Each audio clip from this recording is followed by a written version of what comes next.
বছরের কিশোরী নিপা নিজের সদ্য বিবাহিত স্বামীর জন্য অপেক্ষা করছে বাসর ঘরে বসে। ভয়ে তার গলা শুকিয়ে গেছে রীতিমতো। গুন্ডা ছেলের সাথে বিয়ে দিয়েছে তার পরিবার, এসব তার বড় বোন থেকে শুনেছে নিপা। লাল টুকটুকে শাড়ি পরে আছে মেয়েটি, এই শীতের মধ্যে রীতিমতো ঘেমে যাচ্ছে। তখনই কারো পায়ের আওয়াজ পেল সে। হাত পা আরো গুটিয়ে বসল। দরজা আটকানোর আওয়াজ পেয়ে ভয়ে বুক ধুকপুক করছে। এভাবে হাত পা লুকিয়ে বসে আছো কেন? লোকটার গম্ভীর পুরুষালী আওয়াজে মাথা তুলে তাকায় নিপা তার দিকে। তবুও মুখ দিয়ে কোনো আওয়াজ বের করে না। নিপাকে কোনো কথা বলতে না দেখে বিরক্ত হয়ে যায় রবিন। এই মেয়ে কি বলছি কথা কানে যায় না তোমার?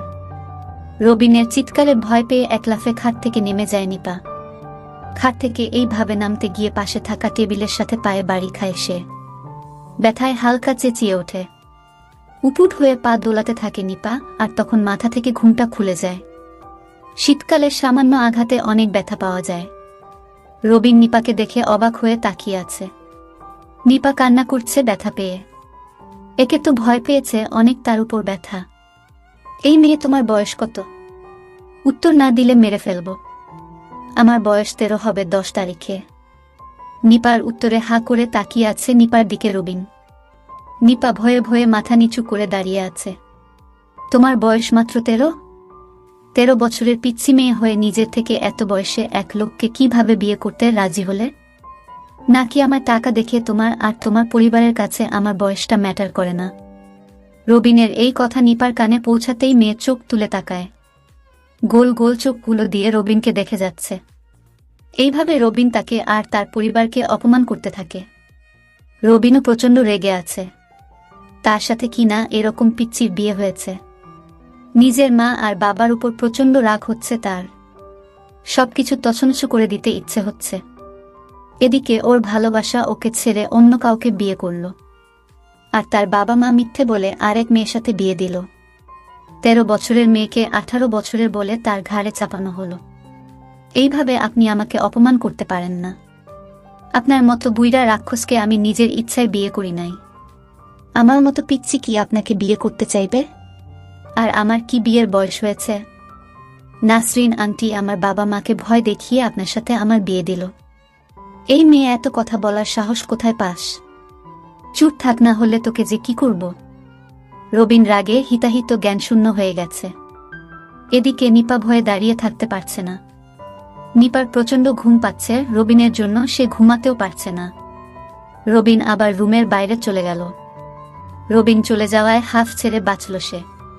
নিপা রবিনকে গালি দিতে দিতে শুয়ে পড়ল। শোয়ার সাথে সাথে ঘুমিয়ে পড়ল নিপা। রবিন ছাদে বসে বসে ভাবছে, এই পিচ্ছি মেয়ের সাথে আমার বিয়ে দিল কেন? এটা কিভাবে মানবে যে তার বউ একটা বাচ্চা মেয়ে? তার মা কেন করল তার সাথে এমনটা? রাত 3টার কাছাকাছি রবিন রুমে ঢুকে গেল। খাটের দিকে তাকিয়ে দেখতে পেল কি সুন্দর এক অপরূপা মেয়ে ঘুমিয়ে আছে। মনে হচ্ছে মেয়েটি নিষ্পাপ। ঘুমের মধ্যে শ্বাস নিতে কষ্ট হয়। চোখ খুলে তাকায় নিপা। রবিনকে দেখে ভয় পেয়ে যায় সে। নিপা বলল, আপনি এখানে কেন? আপনি বাইরে যান, চলে যান। আমি বাইরে যাব কেন? তুমি তো আমার ঘরের বউ। দেখুন আমার বয়স কম। আপনি বাইরে যান। নিপা এখনো বিশ্বাস করতে পারছে না তার সাথে কি হতে যাচ্ছে। তবে নিপা এসবের জন্য মোটেও প্রস্তুত না। ভয়ে কান্না করতে লাগল। রবিনের কাছে রিকোয়েস্ট করতে লাগল, আপনি চলে যান এখান থেকে। আপনার দুটি পায়ে পড়ি, আপনি চলে যান। রবিন তখন রাগে ঘর থেকে বের হয়ে গেল। মনে মনে বলল, এভাবে কতদিন বের করে দেবে ঘর থেকে? কাল তোমার দেখার আছে। অন্যদিকে রবিনের বাবা মা নিজেদের মধ্যে কথা বলছে। তুমি এই কাজটা একদম ঠিক করো নাই জুলেখা। এইটুকু একজন মেয়ের সাথে রবিনের বিয়ে দেওয়া একদম উচিত হয় নাই। এখন পুলিশ কেস হলে রবিনের কি হবে ভাবতে পারছো? সামনে ইলেকশন, এখন যদি শোনে নেতা রবিনের স্ত্রী একজন বয়স কম, তখন কি হবে? ধুর ফরিদ, তুমি চিন্তা করো না। নিপার স্কুল থেকে বার্থ সার্টিফিকেটে ওর বয়স বাড়িয়ে 18 করা হয়েছে। কেউ কিছু জানবে না। আর রবিন, সে সত্যি জানার পর কিভাবে রিয়্যাক্ট করবে আমরা জানি না। ও কি জিনিস তুমি ভুলে গেছো কিভাবে? সাপের বিষদাঁত কিভাবে ভাঙতে হয় তা আমি খুব ভালোভাবে জানি ফরিদ। আর ও তো আমার সন্তান, আমি সব ঠিক সামলাতে পারবো। নিপাকে কেন আমি রবিনের বউ বানিয়েছি এটা নিশ্চয়ই তোমার অজানা নয়। তোমার পরিকল্পনা তুমি ভালো জানো জুলেখা। আজ অবধি আমি কি বুঝতে পেরেছি তোমাকে? ফরিদের কথা রহস্যজনক হাসি দেয় জুলেখা। গুড নাইট ফরিদ, বাকি কথা কাল হবে। এখন ঘুমাও, আর তোমার আদরের ভাগ্নি তো আমারও, তাই না? ওর কোনো ক্ষতি হবে না। এটাই ভালো, তুমিও জানো তুমি আমার জন্য কি। ওর কিছু হলে বুঝতেই পারছো। শুভরাত্রি। রবিন নিপা রুম ছেড়ে অন্যদিকে ঘুরে বেঘরে ঘুমোচ্ছে। নিপার চোখ দিয়ে পানি গড়িয়ে পড়ছে। মেয়েটা কেমন নিশ্চুপ হয়ে আছে। কাঁদতে কাঁদতে এক পর্যায়ে নিপাও ঘুমিয়ে গেল। সকালবেলা 11টা নাগাদ রবিনের ঘুম ভাঙল। সকাল বললে ভুল হবে তার। উঠে নিচে চোখ জ্বলে সাইডে রাখা ড্রেসিং টেবিলের দিকে তাকায় সে। আয়নায় তাকিয়ে অবাক হয়ে যায় রবিন। মেয়েটা নিষ্পাপ শিশুর মতো ঘুমাচ্ছে, কিন্তু আমার রাতে তেমন ঘুম হয় না। সবার ইচ্ছা থাকে এমন একটা রাতের আশায়, কিন্তু আমার কপালে কি জুটল? আমার কিছুই ভালো লাগছে না। একদিকে না পাইলাম নিজের ভালোবাসার মানুষকে, অন্যদিকে বিয়ে হওয়ার পরও আমার কপালে সুখ নেই। কারণ 13 বছরের মেয়ের কেমন বুদ্ধি থাকবে, বা সে আমি মন কি করে বুঝবে? আমার দুঃখ কষ্ট সে কি বুঝবে? কখনো না। আমি একটা হতাশার মধ্যে পড়ে গেলাম। আমি এখন কি করব তাই ভাবছি। আমি আমার মায়ের কাছে গিয়ে জিজ্ঞেস করলাম না, তুমি পিচ্ছি মেয়ের সাথে আমাকে কেন বিয়ে দিলে? বিয়ে দেওয়ার আগে আমার মতামতের কথা তোমরা একবারও ভাবলেন না। আমার ভালো মন্দ পছন্দ অপছন্দ বলতে কিছু আছে তো? মা তখন উত্তর দিল, তোর মতো এমন বেকার ছেলের কাছে কি বিয়ে দেবে? আমি যা করেছি তা ভালোর জন্যই করেছি। মেয়েটা ভীষণ সুন্দরী, লক্ষ্মী একটা মেয়ে। মায়ের কথা শুনে আমার খুব রাগ হলো। আমি বলেছিলাম, তুমি তোমার বোমাকে নিয়ে সংসার করো, আমি আজই এ বাড়ি থেকে চলে যাব। কেন, তোর কি হয়েছে? বোমাকে তোর পছন্দ হয়নি? পছন্দ হয়েছে, কিন্তু সে তো আমার কথা রাখে না। কি করে যে তোমাকে বলি বুঝি না। তুমি আমার কষ্ট বুঝবে না মা। তুমি কি করে ভাবলে একটা অল্প বয়সী মেয়ে স্বামী মনরক্ষা করতে পারবে? সে তো সংসার কি জিনিস সেটাই ভালো করে বোঝে না। মা তখন আমাকে সান্ত্বনা দিয়ে বলল, একটু সবুর করো, সব ঠিক হয়ে যাবে। পরের দিন রাতে আমার স্ত্রী রুমে গেলাম, গিয়ে দেখি কান্না করছে। আমি তাকে ধমক দিয়ে বললাম, এই মেয়ে কি হয়েছে তোমার? তুমি এভাবে কান্না করছো কেন? তোমাকে কেউ মেরেছে নাকি এমনভাবে কান্না করছো? মনে হয় তোমাকে কেউ মেরেছে। একদম চুপ, কোনো কান্না চলবে না। আমি বললাম, রাতের খাবার খেয়ে শুয়ে পড়ো। আমি নিচে শুয়ে পড়লাম। মনে মনে ভাবলাম এটা অবশ্যই ভদ্র, কিন্তু ও আমাকে ভয় পায়। কিছুদিন গেলে হয়তো সব ঠিক হয়ে যাবে। নিজের মনকে সান্ত্বনা দিলাম নিজেই। এরপর দিন সারা দিন বাইরে ছিলাম। রাতে ঘরে ফিরে দেখলাম আমার শাশুড়ি মা আসছেন। আমি আমার শাশুড়িকে এই প্রথম দেখলাম, কারণ আমার বিয়েটা আমার মা আর শাশুড়ি তারা দুজন মিলে গোপনে কাজী এনে বিয়ে দিয়েছিল। কিন্তু আমার মা বুঝতে দেয় না যে এটা তোর শাশুড়ি মা। আমি আজ শাশুড়ি আমাকে দেখে চমকে উঠলাম। শাশুড়ি মার বয়স খুবই কম। আমার কাছে মনে হচ্ছিল আমার বউ আর শাশুড়ি আমরা দুই বোন। আসলে বিষয়টা আমার কাছে রহস্যজনক। এটা কি করে সম্ভব? আমি কিছুতেই বিশ্বাস করতে পারছি না এটা আমার শাশুড়ি মা হতে পারে। আমি আমার শাশুড়ি আমাকে সালাম করলাম।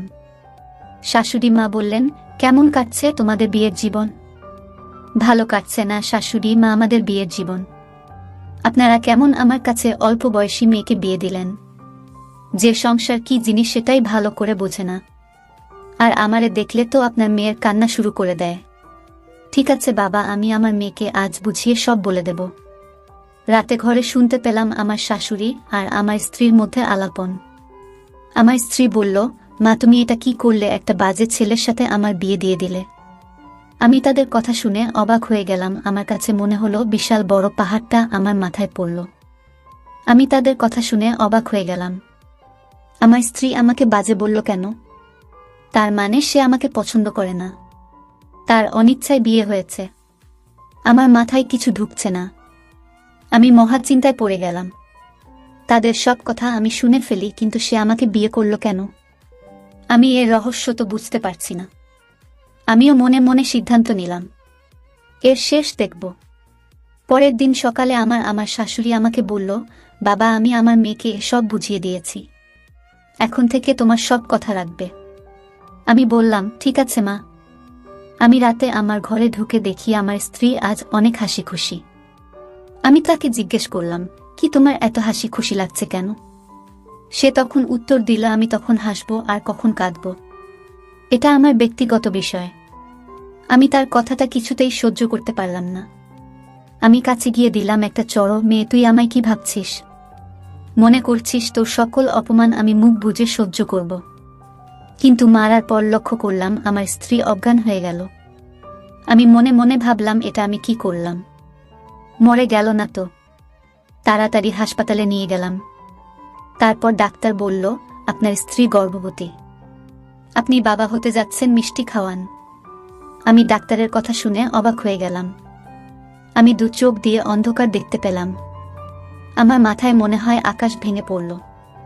এটা কি করে সম্ভব? আমি তো কিছুই বুঝতে পারলাম না। এটা কোনো ধরনের পরীক্ষা? আমি ডাক্তারকে বললাম, দেখুন স্যার, আপনাদের কোথাও ভুল হচ্ছে, আপনারা আবার পরীক্ষা করে দেখুন, কারণ আমার সাথে তার কিছুই হয়নি। আমি আল্লাহকে ডাকতে লাগলাম, আল্লাহ, এটা আমায় কোনো পরীক্ষায় ফেলেছ। বিয়ে হয়েছে মাত্র কয়েকদিন হলো, এখনই গর্ভবতী, এটা আমি মেনে নিতে পারবো না। ডাক্তার সাহেব আমাকে তার সমস্ত রিপোর্ট দেখাল। ডাক্তার সাহেব ঠিকই বলেছে, আমার স্ত্রী মা হতে চলেছে। এটা রিপোর্ট দেখে স্পষ্ট বোঝা যাচ্ছে। আমি হাসপাতালের বারান্দায় এমন অবস্থায় দাঁড়িয়ে রইলাম। ডাক্তার বাবু কিছুক্ষণ পর বলল, আপনার স্ত্রীর জ্ঞান ফিরেছে, আপনি এখন তাকে বাসায় নিয়ে যেতে পারেন। আমরা কিছু ওষুধ লিখে দিচ্ছি, সেগুলো খাওয়ালে সব ঠিক হয়ে যাবে। আমি তাকে বাসায় নিয়ে গেলাম। মা বলল, বুমার কি হয়েছিল বাবা, তুই ওরে হাসপাতাল নিয়েছিলি কেন? মা, তোমার বৌমা মা হতে চলেছে, তোমাকে আজ একটা খুশির খবর দিলাম। মা বলল, এটা তো খুশির খবর, আমার ঘরে নতুন মেহমান আসছে। আমি বললাম, মা, আমার বিয়ে হয়েছে কয়দিন হয়েছে সেই হিসাব তোমার কাছে আছে, আর তুমি নিশ্চয়ই ভালো করেই জানো আমার বিয়ে হয়েছে মাত্র 1 মাসও হয়নি, তাহলে সে কিভাবে মা হতে চলেছে? মা তখন আমায় বলল, তুই তো ঠিক বলেছিস, আমি তো ভুলেই গিয়েছি তোদের বিয়ে হয়েছে মাত্র 1 মাস হয়েছে। আমি মাকে বললাম, না, তুমি আর রহস্য কি জানো, কিন্তু তা তুমি প্রকাশ করেছ না আমার কাছে। মা আমায় উত্তর না দিয়ে সোজা মায়ের ঘরে চলে গেল। আমি রাতে আমার স্ত্রী রুমে গেলাম, যেতে আমাকে বলল, আপনাকে অনেক কষ্ট দিয়েছি আমি, আপনি আমাকে মাফ কইরা দেন, কারণ আমার কি হতে কি হয়ে যায় সেটা বলা যায় না। সে বলল, আজ আমার একটা কথা রাখবেন। আমি বলেছিলাম, কি কথা? আমার স্ত্রী বলল, আজ আমি আমার নিজ হাতে আপনাকে ভাতও খাইয়ে দেই। আমি বলেছিলাম, হঠাৎ এত দরদ কোথা থেকে আসলো তোমার? এখন তুমি আমাকে ভয় পাও না? আমার স্ত্রী বলল, না, এখন আর আপনার ভয় পাই না। কেন এখন আমাকে ভয় পান না? সে বলল, 2 দিন আগে পরে তো মরতেই হবে, তাই আপনাকে ভয় পেয়ে কি লাভ? আমি তখন রেগে বললাম, তুই এখনই আমার ঘর থেকে বের হ, তোর কাছে আমার কিছু পাওনা দাওনা নেই, তুই বের হবি আমার ঘর থেকে। নিপা আমার পায়ে ধরে বলল, আপনি আমাকে আপনার ঘর থেকে বের করে দিয়েন না। সে আমার পায়ে ধরে কান্না করতে লাগলো। ঠিক আছে, আমার ঘরে তো কে জায়গা দিতে পারি, একটা শর্তে, তুই বলবি এত তাড়াতাড়ি কিভাবে মা হতে চলল। সবকিছুই আপনাকে বলবো, আমি আপনাদের কথা দিলাম, কিন্তু আমার এ ঘর থেকে বের করে দেন না। ঠিক আছে, তাহলে বল, তুই এত তাড়াতাড়ি কেমন গর্ভবতী হইলি? সে তখন আমার কাছে তার সত্য ঘটনাটা খুলে বলল। আমি সেটা শোনার সাথে সাথে আমি মাটিতে লুটিয়ে পড়ি। তার এই কথা শোনার পর আমার 2 দিন যাবত আমি অজ্ঞান অবস্থায় পড়ে রইলাম। সে আমাকে বলেছিল, আমার বাবার টাকা পয়সা সম্পত্তি অনেক ছিল, আমি একজনকে খুব ভালোবাসতাম। বিয়ের আগে সে আমার সাথে ফেরেশতার মতো আচরণ করত। আমি ভেবেছিলাম সে অনেক ভালো। আমি বাবাকে বলেছিলাম, বাবা, বিয়ে যদি করতে হয় তাহলে আমি ওকেই করব। ছেলেটির নাম ছিল শিপন। আমি শিপনকে আমার জীবনের চাইতেও বেশি ভালোবাসতাম। বাবা তখন বলেছিল, এই ছেলের সাথে বিয়ে আমি দিতে পারবো না। আমার বাবা আমাকে বারবার নিষেধ করেছিল। আমি বাবাকে পরিষ্কারভাবে জানিয়ে দিলাম, আমি তাকে ছাড়া বাঁচব না। আমি আরও বলেছিলাম, যদি তুমি শিপনের সাথে বিয়ে না দাও তাহলে আমাকে চিরদিনের জন্য হারাবে বাবা। বাবা শেষ পর্যন্ত আমার কথা মেনে নিল এবং সেই ছেলের সাথে আমার বিয়ে দিয়ে দিল। বিয়ের 2-3 মাস আমার ভালোই কাটছিল। কিছুদিন পর তার আসল রূপ বেরিয়ে পড়ল। সে আমাকে প্রতিদিন অত্যাচার করত আর বলতো বাবার কাছ থেকে টাকা নিয়ে কাল আমার ঘরে আসবি, নইলে তোর এই ঘরে কোনো জায়গা নাই। আমি বেশ কিছুদিন টাকা এনে দিয়েছিলাম, কিন্তু আমাকে খুব মারধর করত।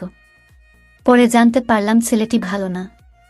এর আগে আরও একটি মেয়েকে বিয়ে করে তার বাবার কাছে থেকে টাকা নিয়ে তাকে ছেড়ে দিয়েছে। সবাই এই ছেলেটিকে ভয় পায়, তার মুখের উপর কেউ কথা বলতে পারে না। যাকে ইচ্ছা তাকে সে নির্দ্বিধায় মেরে ফেলত। আমি তার এই চরিত্র দেখে ভাবলাম, আমিও কাকে বিয়ে করেছিস এত একটা দুশ্চরিত্র। তারপর বাবা আমাকে শিপনের ঘর থেকে নিয়ে আসে। এটাই আমার শাস্তি। আমার বাবার কথা না শোনার কারণে আজ আমার এই অবস্থা। তারপর শিপনকে আমি ডিভোর্স দিয়ে দিলাম। ডিভোর্স দেওয়ার পর ও আমাদের বাড়িতে আসতো আর বাবাকে ভয় দেখিয়ে টাকা নিয়ে যেত। তারপর মা ভাবল তার ভাইয়ের ছেলের সাথে আমার বিয়ে দেবে, মানে আপনার সঙ্গে বিয়ে দিয়ে দিল। সত্যিকার অর্থে আপনার সাথে আমার বিয়ে হয়নি। আমাকে সেফ রাখার জন্য আপনার ঘরে আনা হয় বিয়ের নাটকে। এটা শুধু বিয়ের নাটক ছিল, কারণ আপনি নাকি অনেক সাহসী। তাই আপনার কাছে আমি সেফ থাকব, আর তাই আপনার সাথে আমার মিথ্যা বিয়ে দিয়ে দিল। আজ ডাক্তার যে বলল আমি মা হতে চলেছি, এটা শিপনের সন্তান। আপনি ভয় পাবেন না, কারণ আমি এই বিয়েতে রাজি ছিলাম না। আমার মা আমাকে রাজি করাতে বাধ্য করেছে, কারণ সত্যিকার অর্থে আপনার সাথে আমার বিয়ে হয়নি। মা কৌশলে আপনার বাড়িতে বিয়ে নামক উপসর্গ দিয়ে আপনার বাড়িতে আমাকে রাখা হয়েছে, কারণ আপনার কাছে যদি আমি থাকি তাহলে শিপন ভেবে নেবে যে আমার বিয়ে হয়ে গেছে। যেহেতু আপনার সাথে আমার বিয়ে হয়নি, এটা যেহেতু নাটক ছিল, তাই আমি আপনার সাথে দুর্ব্যবহার করেছি। আপনি আমাকে ক্ষমা করে দিয়েন। আমি কাল যেদিকে দু চোখ যায় সেদিকে চলে যাব, তাও আপনাকে আর কষ্ট দিব না। আমার নাটকের স্বামী তখন বলল, আমি যে তোমায় ভালোবেসে ফেলেছি, এখন কি তুমি আমাকে ফিরিয়ে দেবে? আমার ঘরে সারাটা জীবন থেকে যাও, আমি তোমার সকল দায়িত্ব নিয়ে নিলাম। তুমি যদি রাজি থাকো তাহলে আমি তোমাকে সত্যিই বিয়ে করতে রাজি। ওর কথা শুনে মনে হলো আমি আবার নতুন একটা জীবন পেয়েছি। তারপর বাকি জীবনটা তার ঘরেই কাটিয়ে দিলাম। বন্ধুরা, গল্পটি কেমন লাগলো তোমরা কমেন্ট করে অবশ্যই জানিও।